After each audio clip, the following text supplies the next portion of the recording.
Paano gumawa ng 5-element prosperity bowl mga kapakbet? Ituturo ko sa inyo yan ngayon. Sa tulong ng prosperity bowl, ikaw ay magkakaroon ng one step ahead sa 2025 at ikaw ay makakuha ng swerte, yaman at kasaganahan ngayong bagong taon. Kaya sundan mo ang bawat steps na ito. Una, kumuha ng porcelain o ceramic bowl kahit anong kulay. It represents the earth element. Do not use plastic. Pangalawa, maglagay ng bigas sa bowl. It represents the wood element.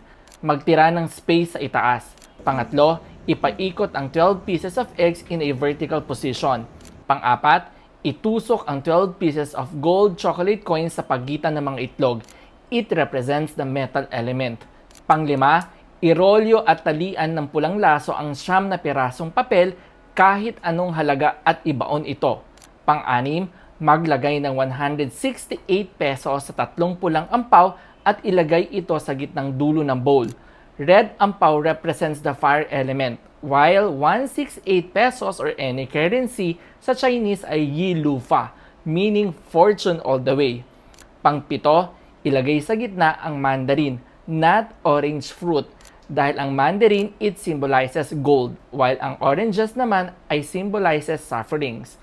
Pang-8, ipatong ang inyong nagawa sa asul o itim na placemat as it represents the water element. Ayun mga kapakbet, at meron na kayong 5-element prosperity bowl 2025. Gawin ito 3 days or 1 day before January 1 or January 29, which is ang araw ng Chinese New Year, at tanggalin ito sa January 2 or January 30. Ilagay ito sa east area ng bahay dahil nandito ang flying star number 9 o ang prosperity bliss star sa 2025. Make sure nagagamit ka ng compass. Pwede rin naman sa sala, kusina, lamesa or malapit sa entrance ng bahay. Pwedeng i-consume pagkatapos ang mga nasabi katulad ng bigas, itlog, gold coins at mandarin. Make sure nakasama ang buong pamilya sa paggawa ng inyong 5-element prosperity bowl.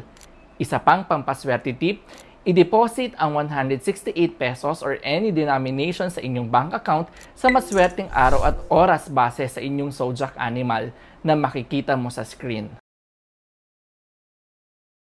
Kung wala kang bank account, pwede kang mag-transfer sa nasabing petsa sa inyong GCash, Maya or iba pang e-wallets.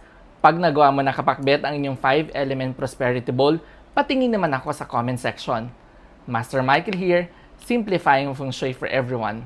Michael De Mesa, Feng Shui Extravaganza, Year of the Wood Snake 2025.